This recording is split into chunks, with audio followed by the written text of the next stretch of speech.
অরিদ্রা নক্ষত্র হলো ভারতীয় জ্যোতিষশাস্ত্র অনুসারে ২৬টি নক্ষত্রের মধ্যে একটি। এটি মিথুন রাশির অন্তর্ভুক্ত এবং এর প্রতীক হলো একটি ফোঁটা। অরিদ্রা নক্ষত্রের অধিপতি দেবতা হলেন রুদ্র, যিনি ভগবান শিবের একটি রূপ। হিন্দু বিশ্বাস অনুসারে অরিদ্রা নক্ষত্রের রাতে মহাদেব শিব জ্যোতির্লিঙ্গ রূপে আবির্ভূত হয়েছিলেন। দ্বাদশ জ্যোতির্লিঙ্গ বলতে ভগবান শিবের 12টি বিশেষ মন্দির এবং সেই মন্দিরে প্রতিষ্ঠিত শিবলিঙ্গগুলিকে বোঝায়। মন্দিরগুলি ভারতের বিভিন্ন প্রান্তে ছড়িয়ে রয়েছে। হিন্দুদের কাছে দ্বাদশ জ্যোতির্লিঙ্গ ভগবান শিবের পবিত্রতম মন্দির। আমার চ্যানেলে এর আগে একটি ভিডিওতে দ্বাদশ জ্যোতির্লিঙ্গের বিশদ বিবরণ আছে, চাইলে দেখে নিতে পারেন। আজ আলোচনা করব এই দ্বাদশ জ্যোতির্লিঙ্গের অন্যতম সোমনাথ জ্যোতির্লিঙ্গর ইতিহাস সম্পর্কে। নমস্কার, live stories with Soma YouTube চ্যানেলের সকল দর্শক শ্রোতা বন্ধুকে আমন্ত্রণ জানাচ্ছি আমার আজকের ভিডিওটিতে। সোমনাথ জ্যোতির্লিঙ্গ, যা গুজরাটের ভেরাভালের প্রভাস পাটনে অবস্থিত, শিবের 12টি জ্যোতির্লিঙ্গের মধ্যে প্রধান এবং প্রথম। এটি একটি গুরুত্বপূর্ণ তীর্থস্থান। সোমনাথ মন্দিরটি একাধিকবার ধ্বংস ও পুনর্গঠিত হয়েছে, যার মধ্যে উল্লেখযোগ্য হল 11 শতকে মামুদ গজনীর আক্রমণ। সোমনাথ মন্দিরটি ভারতের পশ্চিম গুজরাটের সৌরাষ্ট্রের প্রভাস পাটনে অবস্থিত। পৌরাণিক সরস্বতী, হিরণ্য এবং কপিলা নদীর সঙ্গম স্থলে ত্রিবেণী সঙ্গমে অবস্থিত সোমনাথ জ্যোতির্লিঙ্গ।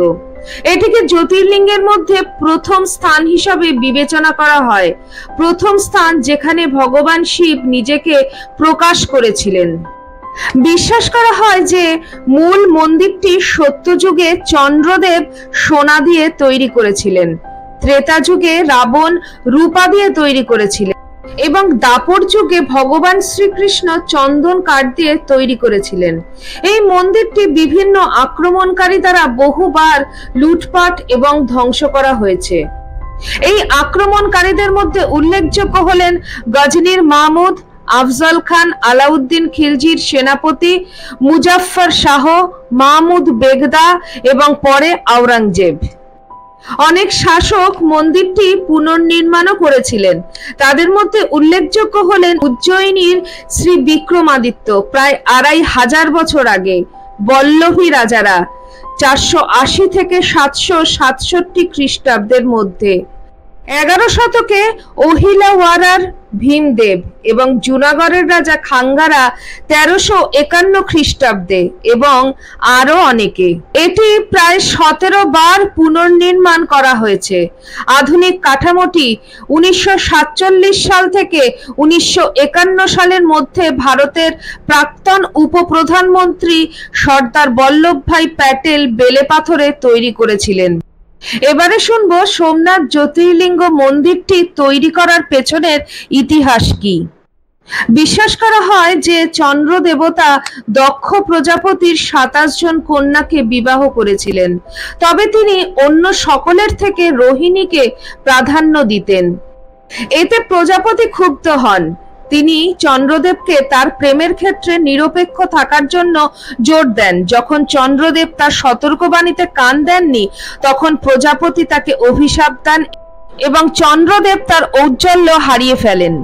কিন্তু চাঁদের আলো না থাকলে পৃথিবী অন্ধকার হয়ে যেত, তাই সকল দেবতা প্রজাপতিকে তার অভিশাপ প্রত্যাহার করার জন্য অনুরোধ করেছিলেন। দক্ষ চন্দ্রকে ভগবান শিবের কাছে প্রার্থনা করার পরামর্শ দেন। চন্দ্রের অপর নাম সোম, এই কারণেই ভগবান শিবকে সোমনাথ বা সোমেশ্বর অর্থাৎ চন্দ্রের দেবতা বলা হয়। কথিত আছে যে চন্দ্রদেব তার দীপ্তি ফিরে পেতে সরস্বতী নদীতে স্নানও করেছিলেন, যা এই সমুদ্র তীরবর্তী স্থানে চাঁদের ক্রমহ্রাসমান এবং জোয়ার ভাটার কারণ। স্কন্দ পুরাণের একটি অধ্যায়ে প্রভাস খণ্ডে এই মন্দিরের উল্লেখ রয়েছে। ঋগ্বেদ এবং ভাগবতেও এর উল্লেখ পাওয়া যায়। মন্দিরটি এমন স্থানে নির্মিত যে এর দক্ষিণে অ্যান্টার্কটিকা পর্যন্ত সরল রেখায় কোনো জমি নেই। এটি একটি স্তম্ভে খোদাই করা আছে। এটি মন্দিরটিকে সমুদ্র সুরক্ষিত স্থান করে তোলে। এবারে আসুন এই শিবলিঙ্গ সম্বন্ধে আপনাদের কিছু তথ্য জানাই। সোমনাথ জ্যোতির্লিঙ্গের শিবলিঙ্গটি আকাশে ঝুলে থাকার মতন অলৌকিকভাবে স্থাপন করা হয়েছিল, যা আজও এক রহস্য, এমনটাই ঐতিহাসিকদের একাংশ মনে করেন। সোমনাথ মন্দিরের বিগ্রহটি মন্দিরের মাঝখানের নিচের কোন রকম অবলম্বন ছাড়াই ওপর থেকে ঝুলে রয়েছে। চন্দ্রগ্রহণের দিন ভক্তরা এই মন্দিরে তীর্থ করতে আসেন। এছাড়া সারা বছরই লক্ষ লক্ষ মানুষ এই মন্দিরে ছুটে আসেন। এই মন্দিরে শিব সোমেশ্বর দেব নামে পরিচিত। তিনি চাঁদের রক্ষাকর্তা। ভক্তদের বিশ্বাস, চন্দ্রদেব শিবের প্রতি শ্রদ্ধায় প্রতি কার্তিক মাসে পূর্ণ চন্দ্ররূপে এই মন্দিরে বিরাজ করেন। তাই কার্তিক পূর্ণিমা সোমনাথ মন্দিরে বিশেষভাবে পালিত হয়। এছাড়া শিবরাত্রি, দীপাবলি, নবরাত্রিতেও প্রচুর ভক্তের সমাগম হয়। এবারে আসি সোমনাথ জ্যোতির্লিঙ্গের মাহাত্ম্যের কথায়। সোমনাথ জ্যোতির্লিঙ্গের দর্শন, পুজো এবং আরাধনা করলে ভক্তরা জন্ম জন্মান্তরের সমস্ত পাপ থেকে মুক্তি লাভ করতে পারেন।